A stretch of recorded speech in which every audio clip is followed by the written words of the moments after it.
Fear begins where logic ends. Are you ready? সেদিনের কথা এখনো মনে হলে হাতের তালু ঘেমে ওঠে। ঢাকার বাতাসে এমন রাত খুব কম আসে যখন মনে হয় শহরটা নীরব হয়ে শুধু তোমার নিঃশ্বাস শুনছে। সেই রাতটা ছিল ঠিক সেরকমই। আমি তখন সদ্য বসুন্ধরা জিএক্স ব্লকে শিফট করেছি। রোড একের পাশে একদম নতুন ফ্ল্যাট। দিনের বেলায় জায়গাটা স্বাভাবিক, মানুষজন, দোকান, গাড়ি সবকিছুই অন্য এলাকার মতোই প্রাণবন্ত। কিন্তু রাত নামলে পুরো এলাকা এমন নীরব হয়ে যেত, মনে হতো যেন কেউ ইচ্ছে করে চারপাশের শব্দগুলো চুষে নিয়েছে। এমন নৈশব্দ যেন জিএক্স ব্লকের এক নীরব অভিশাপ। শিফট করার প্রথম কয়েকদিন আমি প্রতিদিনই ছাদে যেতাম, কারণ জিএক্স ব্লকের বেরসিক বাতাসটা খুব অদ্ভুত। কখনো টেনে নেয়, কখনো ধাক্কা দেয়, আবার কখনো মনে হয় কারো মোচড়ানো ফিসফিসানি বহন করে আনে। সেই বাতাস যেন সব কথা জানে কিন্তু বলবে না। সেদিন রাত 2টোর দিকে হঠাৎ ঘুম ভেঙে গেল। মোবাইলের স্ক্রিনে 2:07। কি যেন অস্বাভাবিক একটা চাপা শব্দ হচ্ছিল। মনে হলো ঠিক পাশের রাস্তায় কেউ ধীরে ধীরে পা টিপে হাঁটছে। জিএক্স ব্লকের রাত 11টার পর রাস্তায় কাউকে দেখা যায় না। গার্ডরাও সাধারণত গাড়ির সামনে দাঁড়িয়ে গল্প করে। তাই শব্দটা আমাকে বিরক্ত করছিল। একটা অচেনা কৌতূহল আমাকে তাড়া করল। আমি ভাবলাম ছাদে গিয়ে দেখি। বাস্তবে মনে হচ্ছিল কিছু একটা ডাকছে পাশের বাড়িটার দিকে, যে বাড়িটা নিয়ে ভাড়াটিয়াদের মধ্যে ইতিমধ্যে এক অদ্ভুত কথা শুনেছি। আমাদের বাড়ির ঠিক বিপরীতে একটা 5তলা বিল্ডিং দাঁড়িয়ে আছে, কিন্তু শুধু দাঁড়িয়ে আছে মনে হয় না। মনে হয় যেন নির্মাণ শ্রমিকেরা হঠাৎ সবকিছু ফেলে পালিয়ে গেছে। জানালাগুলোতে কাঁচ নেই, শুধু ফাঁকা কালো গর্ত। তার মধ্যে রাতের বাতাস ঢুকে কখনো শোঁ শোঁ শব্দ করে, কখনো ভিতরের অন্ধকার যেন ভারী হয়ে বাইরে ছড়িয়ে পড়ে। এক কথায় পরিত্যক্ত। শিফট করার দ্বিতীয় দিন গার্ডের কাছে শুনেছিলাম ওই বাড়িটার 4র্থ তলায় রাতে একটা ছায়া দেখা যায়। মেয়ে বলে মনে হয়, সাদা পোশাক। আমি হেসে উড়িয়ে দিয়েছিলাম। লোকেরা এ ধরনের জায়গায় এসে সবসময় ভূতপ্রেতের গল্প বানায়, এটাই স্বাভাবিক। আমি ছিলাম যুক্তিবাদী। কিন্তু সেদিন রাত 2টোর পরে আমার ঘুম ভাঙা, ওই ধীর পায়ের শব্দ আর হঠাৎ করে অজানা টান, সব মিলিয়ে মনটা কেমন যেন হয়ে গেল। মনে হচ্ছিল যুক্তির বাঁধ ভেঙে কিছু একটা আমাকে টানছে। আমি ছাদের দরজা ধীরে খুললাম।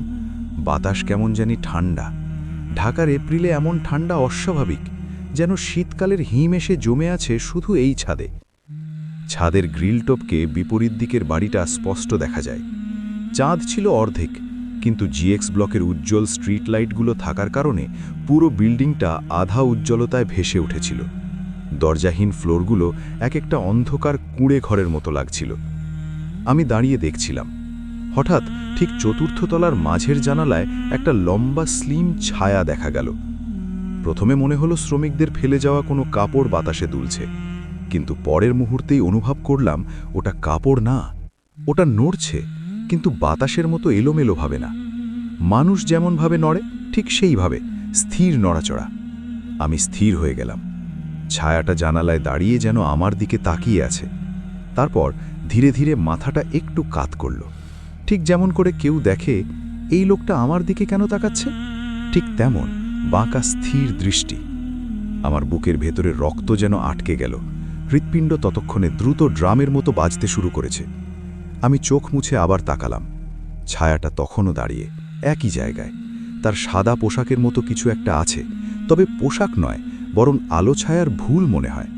কিন্তু মানবদেহের আকৃতি এত স্পষ্ট, এটা চোখের ভুল হতে পারে না।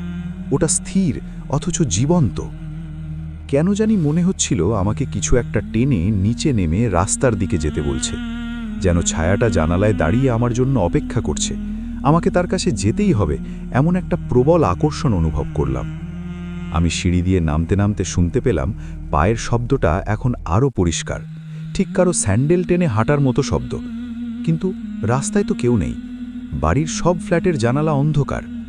নিচে নেমে গেট খুলতেই কেমন ঠান্ডা বাতাস এসে লাগলো গালে, সেই অস্বাভাবিক হিমেল বাতাস যা শুধু জিএক্স ব্লকের এই কোণে পাওয়া যায়। রাস্তা থেকে বিপরীত বাড়িটা আরও স্পষ্ট দেখা যায়।